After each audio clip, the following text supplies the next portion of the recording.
Nagsisimula ang chapter na nabigla ang mga maharlika sa kanilang narinig, 30,000 gold royal. Alam ng mga maharlika na hindi man lang malapit sa halagang iyon ang taunang kita ng kanilang kuta. Umaasa si Roland na magiging mga tagapamahala sila ng iba't ibang industriya sa kuta sa hinaharap. Basta't sumunod sila sa mga batas, makakatanggap sila ng malaking kita at benepisyo. Sa narinig, isang maharlika ang nagtanong kung nangangahulugan ba ito na ibibigay sa kanila ang pamamahala sa kuta. Ngumiti si Roland ng bahagya at sinabing, oo at hindi. Magiging bahagi ng lungsod ang kuta na nasa ilalim ng pamamahala ng Central City Hall. Magkakaroon din ng City Hall na sangay sa Changji Stronghold. At bawat isa rito ay magiging responsable sa iba't ibang gawain sa kuta at City Hall.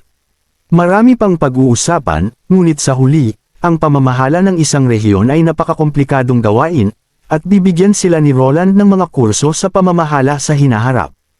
Uminom si Roland ng tsaa ng dahan-dahan, binibigyan ng lahat ng oras upang maunawaan ang impormasyong ito.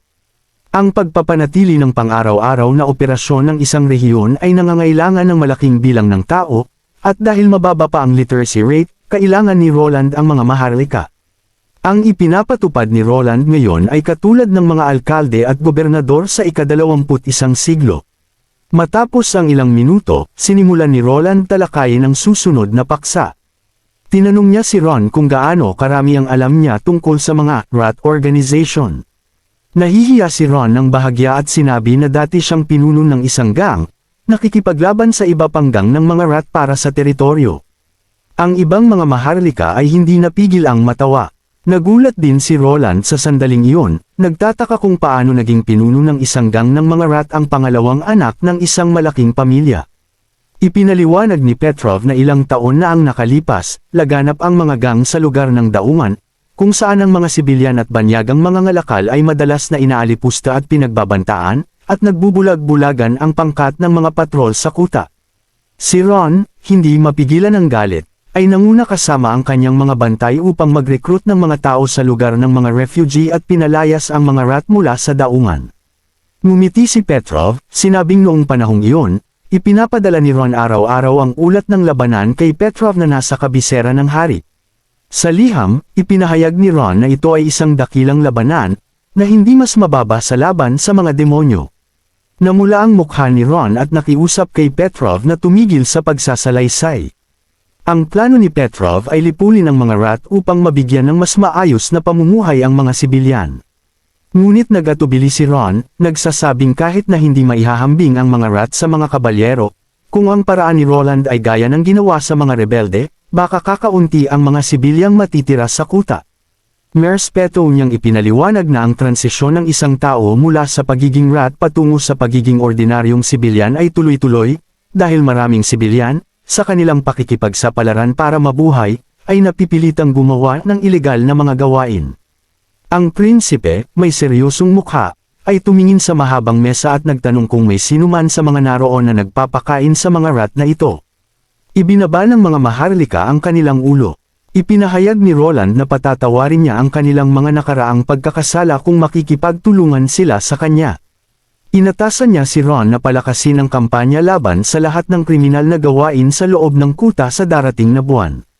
Kailangang makipagtulungan si Ron sa unang hukbo upang tanggalin ang mga pinuno ng iba't ibang gang sa kuta, ganap na alisin ang lahat ng organisasyon ng mga rat.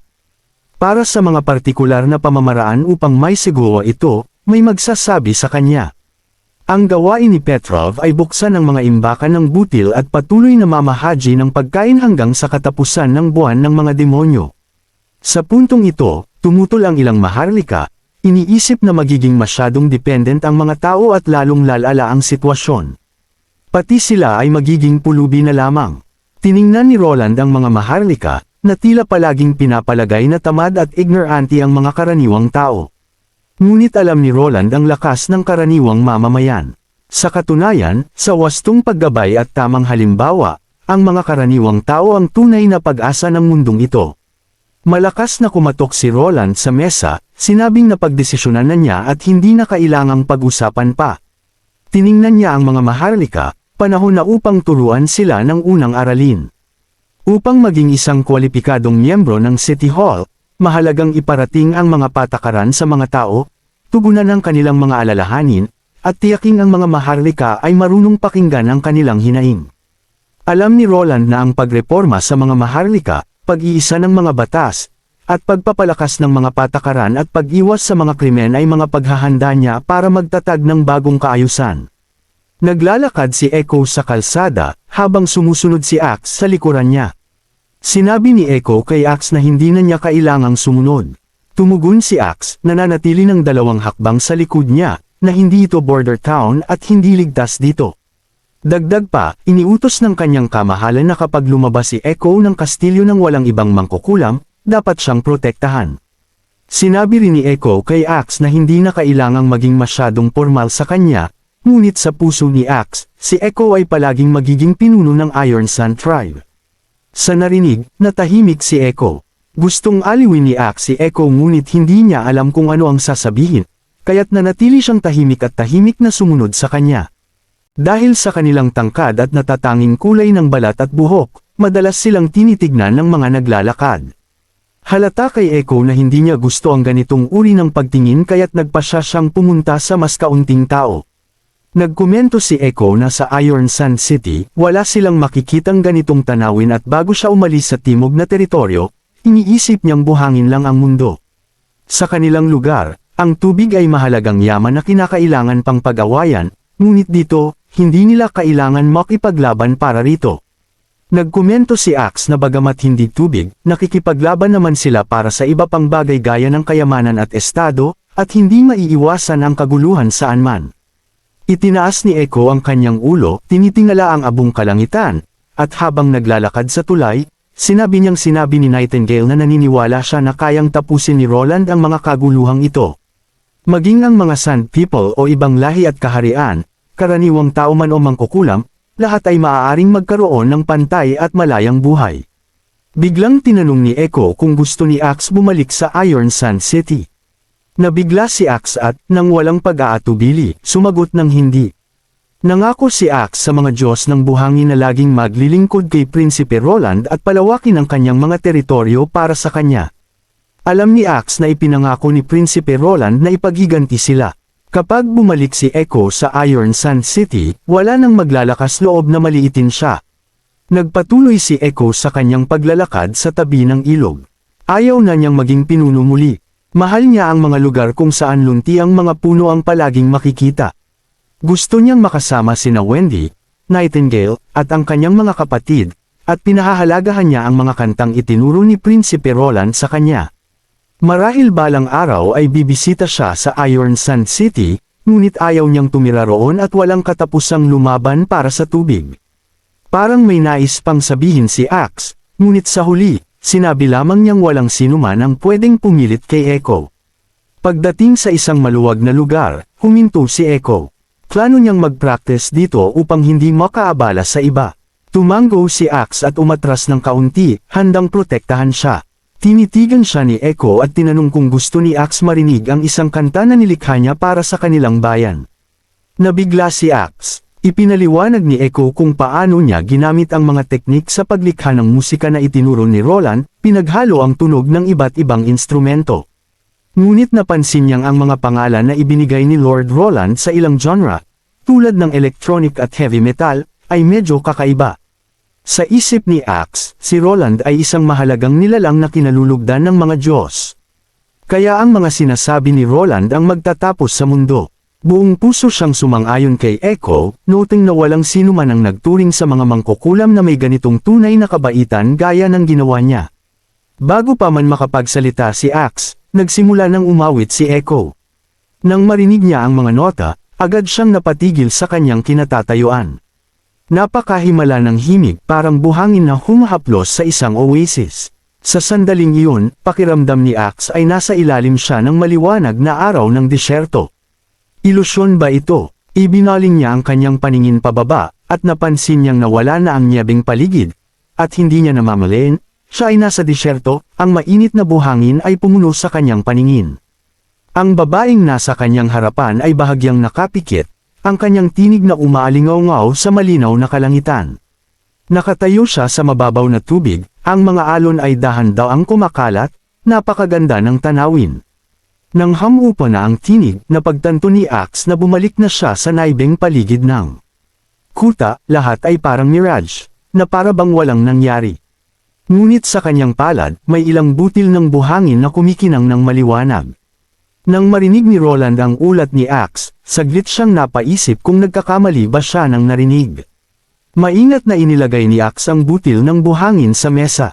Tiningnan ito ni Nightingale at sinabi niyang wala itong bakas ng kapangyarihan ng mahika. Itinuro niya kay Echo na ang kanyang kapangyarihan ay naging buo na, bagay na hindi pa napapansin ni Echo. Sa sobrang kasiyahan ng malaman ni Echo na ang kanyang mga kakayahan ay nagbago, hindi niya mapigilan ang kanyang saya. Ipinaliwanag ni Nightingale na ang kapangyarihan ni Echo ay naging isang piraso ng asol na transparent na kristal, kasentino ng tubig, at ang kabuoang halaga ng kanyang kapangyarihan ay katumbas ng kay Maggie. Hiningi ni Roland kay Echo na umawit muli. Medyo nag-alangan si Echo, ngunit sa pagtitig ng tatlo, pumayag siya. Huminga ng malalim si Echo at di nagtagal, isang musika na tila hindi mula sa panahong ito ang umalangaw, at ang matamis na tinig na natatangi sa mga babae ay bumalot sa buong opisina. Sa una, medyo nahihiya siya, siguro dahil hindi pa siya sanay kumanta sa loob ng bahay, ngunit nang marating ng musika ang rurok, tuluyan na siyang nilamon ng musika. Parang narinig ni Roland ang tunog ng mainit na hangin na humahampas sa berdeng kagubatan, at tila tumaas ng bahagya ang temperatura ng silid. Ngunit hindi niya nakita ang walang hangganang disyerto. Tumingin siya kay Nightingale, at umiling siya sa kanya. Malinaw na wala rin siyang nakitang kakaibang ilusyon. Hiniling ni Roland kay Echo na umawit pa ng ilang kanta at inanyayahan ang lahat na makinig. Sa di kalaunan, puno na ang opisina ng mga mangkukulam, at ang lahat ng mga kanta ay nakatanggap ng mainit na palekpak mula sa kanila. Matapos tanungin ang kanilang mga karanasan, nagkaroon ng ideya si Roland. Na kung gaano kalalim ang epekto ng kanta sa isang tao ay nakadepende rin sa karanasan ng tagapakinig. Ang mga may karanasan na tumutugma sa kanta ang mas malamang na maapektuhan nito. Ang isang tulad ni Axe, na nagmula sa Iron Sand City, ay natural na may malakas na tugon sa musikang may halina ng mga katimugang lupain. Gayunpaman, hindi pa matukoy ni Roland kung gaano kalalim ang epekto nito sa pamamagitan ng mga pagsusuri. Samantala, si Ron ay nasa gitna ng Changji Stronghold, binabasa ang proklamasyon mula kay Prinsipe Roland. Sinimulan na ng Stronghold City Hall ang pagbili ng butil na maaaring ipagbili ni Newman anumang oras. Ngunit ang pagbebenta ng butil ay hindi lamang ang paraan upang ipagbili ito. Ang pagbebenta ng lihim ay ipagbabawal simula sa susunod na buwan.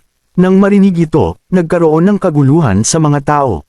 Natakot sila na baka bilhin ng City Hall ito sa mababang halaga at ibenta pabalik sa kanila sa mataas na presyo. Isang batang lalaking blonde ang sumiksik palabas mula sa karamihan, napagtanto niyang malapit nang mawala ang pagkain sa merkado dahil bibilhin ito ng mga maharlika at mga ngalakal, na magdudulot ng malaking kaguluhan. Nahanap niya ang kanyang mga kaibigan sa isang sulok ng kalye, na narinig din ang balita. Hindi nila maintindihan kung bakit sila ipinadala upang mang-alap ng impormasyon. Isang lalaki na nagngangalang Kanash ang kumokontrol sa kanila at pinipilit silang sumama upang mang-alap ng impormasyon. Gayunpaman, bawat banggit kay Kanash ay tila nagpapahina ng kanilang loob. Isang matangkad na batang lalaki na si Tiger Claw ang nagsabing wala silang pagpipilian dahil kontrolado nila ang kanilang pinagkukunan ng pagkain. Dahil nahuli rin si Snake Fong na tinatakas si Paper, at ngayong wala ng mga mangkukulam, kaya sila na ang target ni Kanash. Hinamak ni Snake Fong ang sitwasyon, sinasabing gusto ni Kanash na ibenta si Paper sa simbahan, habang sinabi naman ng isa pang batang babae na si Paper ay hindi isang bagay, kundi kanilang kaibigan na hindi nila kayang pabayaan. Katabi nila, isang batang lalaki na may gupit na parang kabute, na mukhang may sakit at nanghihina, ay nagtanong kung kamusta na si Paper sa border town. Bigla, narinig ng lahat ang susunod na anunsyo mula sa speaker, sa loob ng 5 araw, magbibigay ang City Hall ng relief food rations sa Center Square. Makakatanggap ang bawat isa ng 2 servings ng lugaw na butil, isa sa tanghali at isa sa gabi.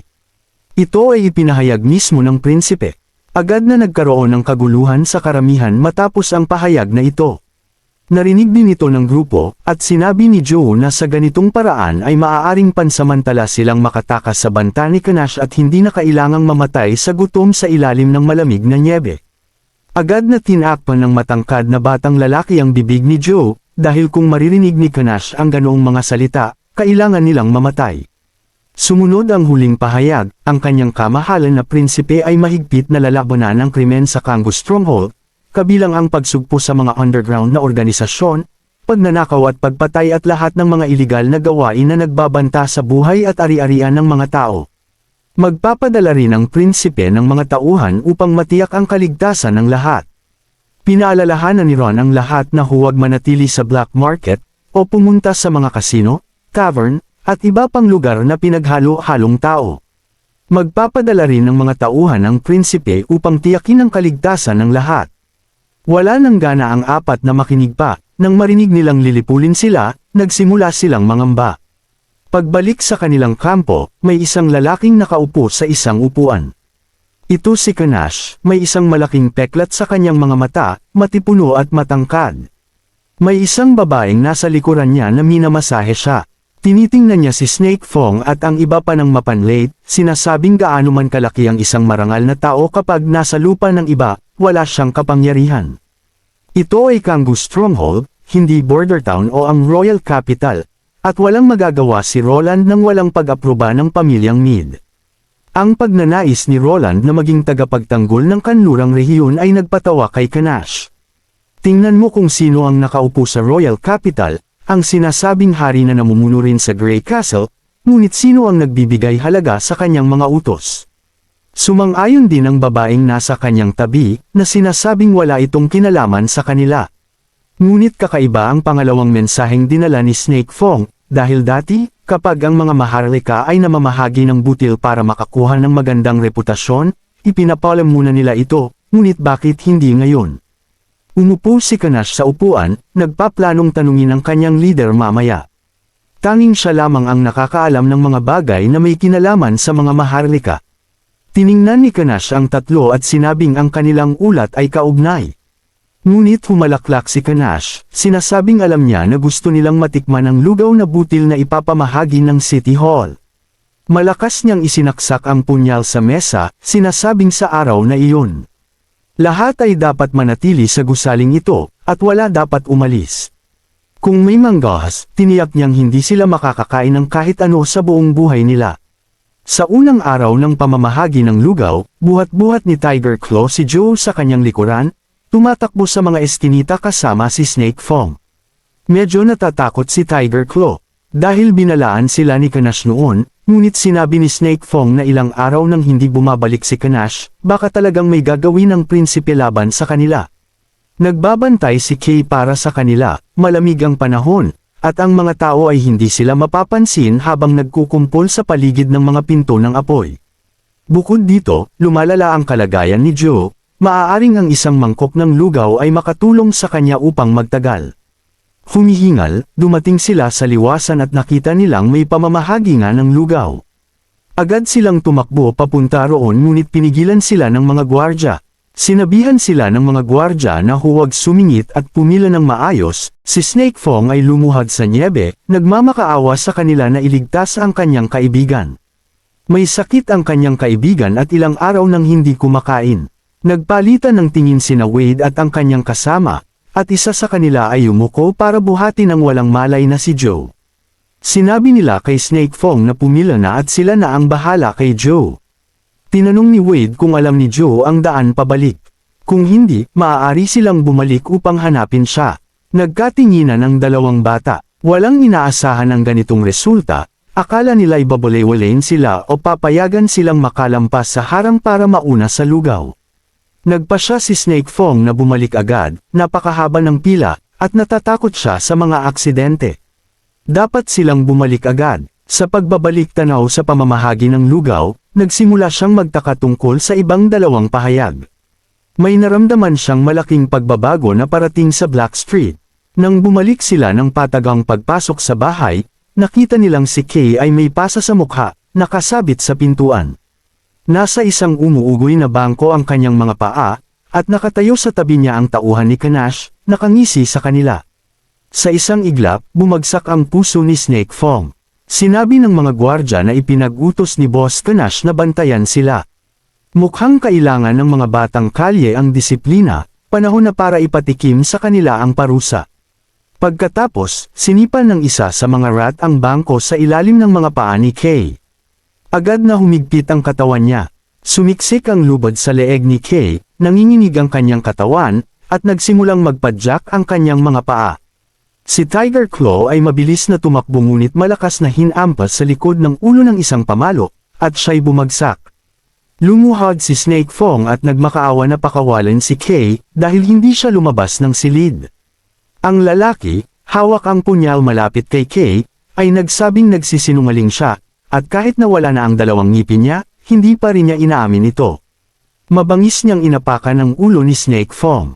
Napagtanto ni Snake Fong na mamamatay sila dito.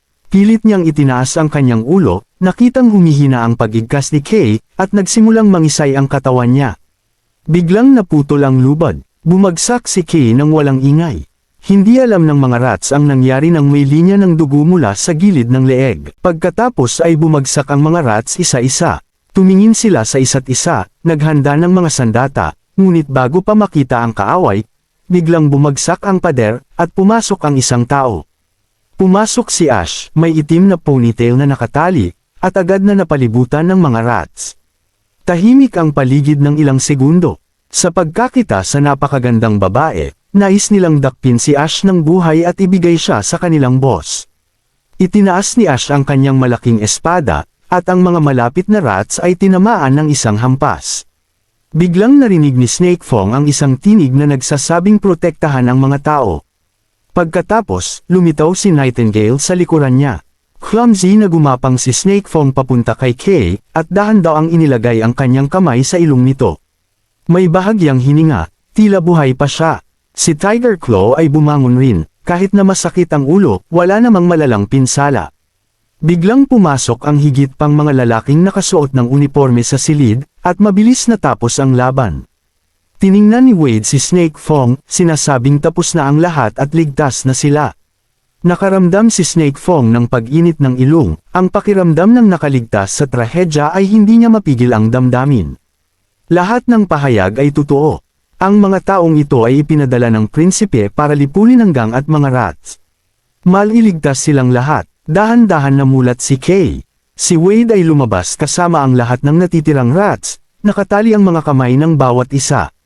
Isa-isa, lahat ng natirang mga rats ay pinapila, kabilang sina Snake Fong, Tiger Claw, at Kay, na isa-isang lumabas ng gusali. Nakita nilang nakaluhod si Kanash sa gilid, nakatali ang mga kamay sa likod, hindi sila makapaniwala na nahuli talaga si Kanash. Tinatanong ng bawat rats ang parehong tanong. Nang si Snake Fong na ang tinanong siya ni Nightingale kung nakapatay na siya o nag-commit ng pagnanakaw. Tapat na sumagot si Snake Fong na hindi pa. Tumanggo si Nightingale at sinabi sa kanya na maghintay sa plaza para sa pamamahagi ng hapunan ng kanyang kamahalan.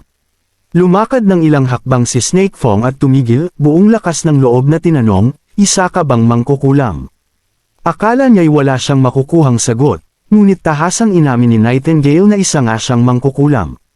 Nagtipon si Snake Fong ng lakas ng loob at sinabi na ang mga taong ito ay tauhan lamang ni Kanash, na 4 na araw nang hindi bumabalik at tiyak na nagtatago kasama si Bloodhand.